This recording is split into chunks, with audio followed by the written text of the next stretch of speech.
Graça e paz. Hoje é Páscoa. Hoje nós celebramos a Páscoa.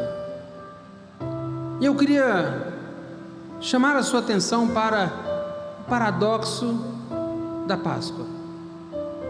Em Romanos 6, verso 20, Paulo escreve aos irmãos assim: quando vocês eram escravos do pecado, estavam livres da justiça, que fruto colheram então das coisas das quais agora vocês se envergonham? O fim delas é a morte. Mas agora que vocês foram libertados do pecado, se tornaram escravos de Deus, o fruto que colhem leva à santidade e o seu fim é a vida eterna. Pois o salário do pecado é a morte, mas o dom gratuito de Deus é a vida eterna em Cristo Jesus nosso Senhor. Páscoa, do hebraico Pessah, significa passar por cima ou poupar. É a festa da libertação, tanto para os judeus como para os cristãos. Eles celebram a libertação do Egito e nós a libertação do pecado. Através do sangue do Cordeiro de Deus, Jesus Cristo, que tira o pecado do mundo, nós conquistamos a nossa liberdade. Tal é essa vitória que os cristãos celebram todos os domingos, especialmente no domingo de Páscoa. Há, porém, um paradoxo na conquista que nós celebramos na Páscoa. Fomos libertos do pecado para nos tornarmos escravos de Deus. Então, que vantagem há nessa libertação que em Jesus Cristo nós recebemos? Para compreendermos e celebrarmos o paradoxo da Páscoa, precisaremos nos aprofundar em 3 afirmações que Paulo faz nesse texto que lemos. Éramos escravos em primeiro lugar, mas estávamos livres. Em segundo, estamos livres, mas somos escravos. Em terceiro, Deus nos libertou, mas nós não merecíamos. Ao contrário do que pensa a maioria, não há homens nem mulheres livres, todos são escravos do pecado. Escrevendo aos cristãos da cidade de Roma, Paulo diz: quando vocês eram escravos do pecado. Nós não éramos donos de nós mesmos. Quem mandava em nós era o pecado. Mas o que é o pecado?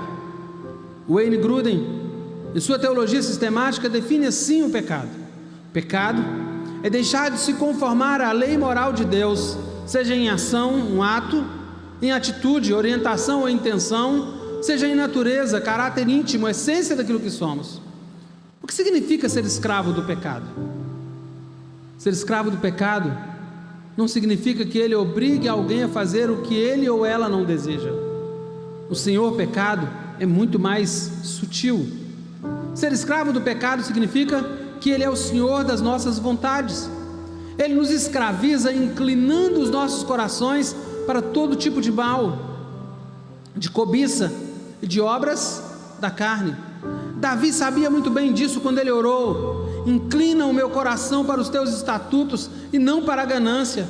Desvia os meus olhos das coisas inúteis, faze-me viver nos caminhos que traçaste. Portanto, ser escravo do pecado significa obedecer ou oferecer-se a ele para, obediente e alegremente, fazer o que nos manda. Veja o que Paulo está dizendo. Ele diz: não sabem que quando vocês se oferecem a alguém para lhe obedecer como escravos, tornam-se escravos daquele a quem obedecem? Amados, o pecado nos cega, nos seduz, nos engana, nos inclina.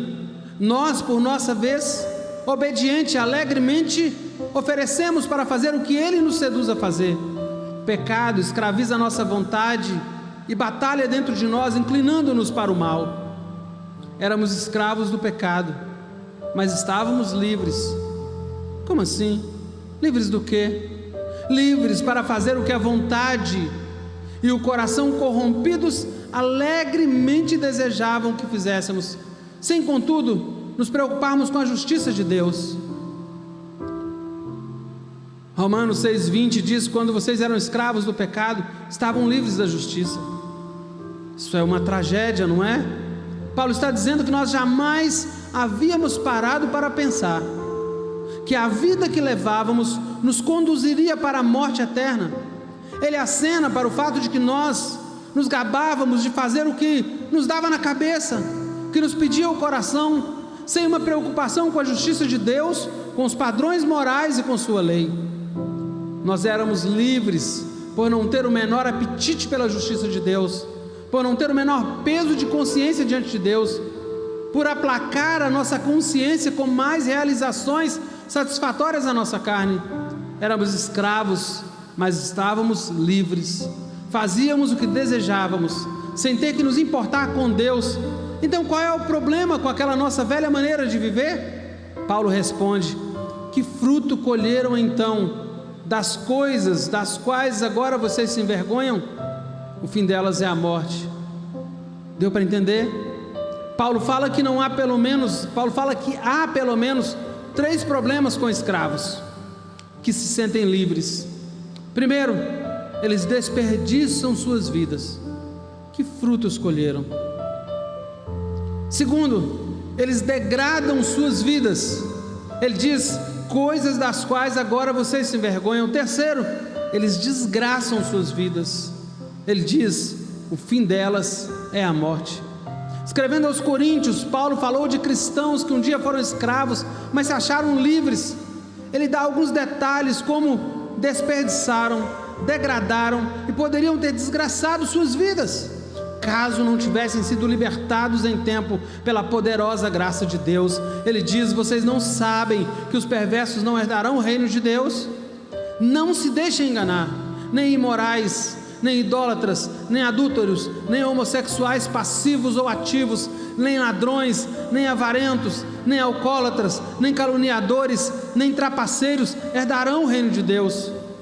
Assim foram alguns de vocês, mas vocês foram lavados, foram santificados, foram justificados em o nome do Senhor Jesus Cristo e no Espírito do nosso Deus.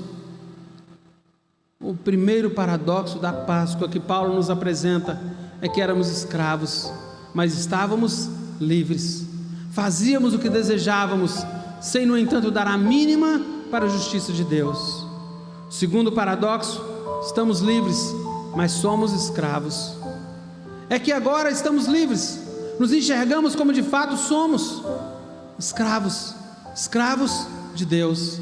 Mas agora que vocês foram libertados do pecado, Paulo diz, se tornaram escravos de Deus, o fruto que colhem leva à santidade, o seu fim é a vida eterna.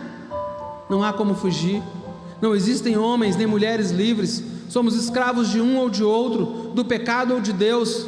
Os escravos do pecado colhem fruto de morte, desperdiçam, degradam e desgraçam suas vidas, enquanto os escravos de Deus colhem fruto de santidade, fruto do Espírito, e no final, a vida eterna.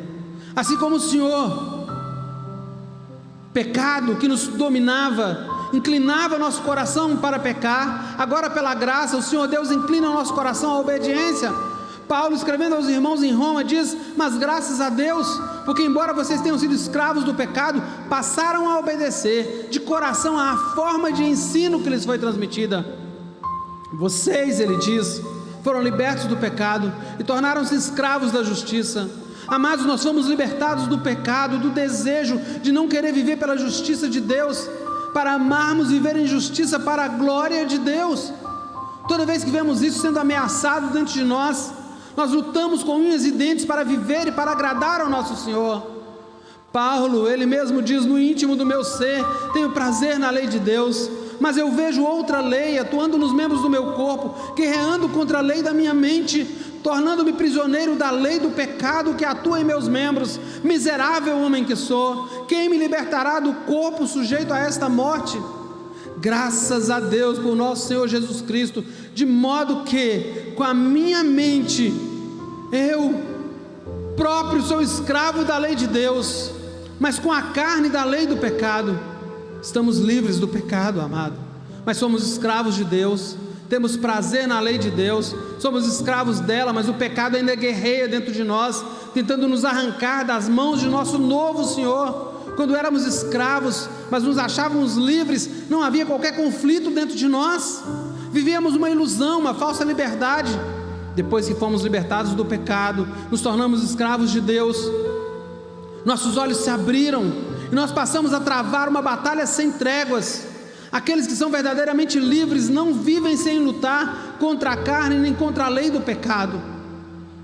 Ele diz: eu esmurro o meu corpo, faço dele meu escravo, para que depois de ter pregado aos outros, eu mesmo não venha a ser reprovado. O terceiro paradoxo é que Deus nos libertou, mas nós não merecíamos. Sabe, esse último paradoxo da Páscoa é que Deus nos libertou, mas nós não merecíamos. Paulo, escrevendo aos Romanos, no capítulo 6, diz: mas agora que vocês foram libertados do pecado, pois o salário do pecado é a morte, mas o dom gratuito de Deus é a vida eterna em Cristo Jesus nosso Senhor. Irmãos, quem nos libertou do Egito, quem nos arrancou das garras do pecado, não foi nossa própria vontade, foi Deus. Por nós mesmos continuaríamos amando as trevas, porque as nossas obras eram más, conforme João diz na sua carta, no seu evangelho. Foi Deus quem veio ao nosso socorro e nos libertou. Foi Ele quem arrancou o nosso coração de pedra e colocou em nós um coração de carne. Foi Ele quem efetuou em nós tanto o querer quanto o realizar, de acordo com a boa vontade dEle. Ele é que é o autor e consumador da nossa fé. Vale a pena reler quando Paulo diz assim: mas graças a Deus, porque embora vocês tenham sido escravos do pecado, passaram a obedecer de coração à forma de ensino que lhes foi transmitida. Vocês foram libertados do pecado, se tornaram escravos da justiça. Deus nos libertou, mas nós não merecíamos, pois amávamos as trevas e as nossas obras eram más. O nosso salário pelo pecado era a morte, mas agora o dom gratuito de Deus para nós é a vida eterna em Cristo Jesus nosso Senhor. Esse é o paradoxo da Páscoa. A Páscoa é a festa da celebração. Celebramos o perdão e a libertação do pecado. Celebramos o poder do nosso novo Senhor sobre nós e por nós. Celebramos a salvação e a vida eterna compradas na cruz do Calvário. Éramos escravos, mas estávamos livres. Estávamos livres, mas éramos escravos. Estamos livres e somos escravos. Deus nos libertou, mas nós não merecíamos. Eu queria concluir com 3 sugestões. Primeiro, examine-se a si mesmo e descubra a quem você serve, de quem você é realmente escravo. Em segundo lugar, clame pela graça de Deus, que é a única força capaz de inclinar o meu e o seu coração para desejar viver e cumprir a justiça de Deus. E em terceiro lugar, celebre a Deus pelo presente da salvação, celebre pela libertação do pecado, celebre a Páscoa. Feliz Páscoa para você, que Deus te abençoe, que você celebre o Cordeiro de Deus, que você celebre a Páscoa, a libertação das mãos do faraó, porque você agora está em Cristo e nenhuma condenação há. Celebre, feliz Páscoa, que Deus te abençoe em nome de Jesus.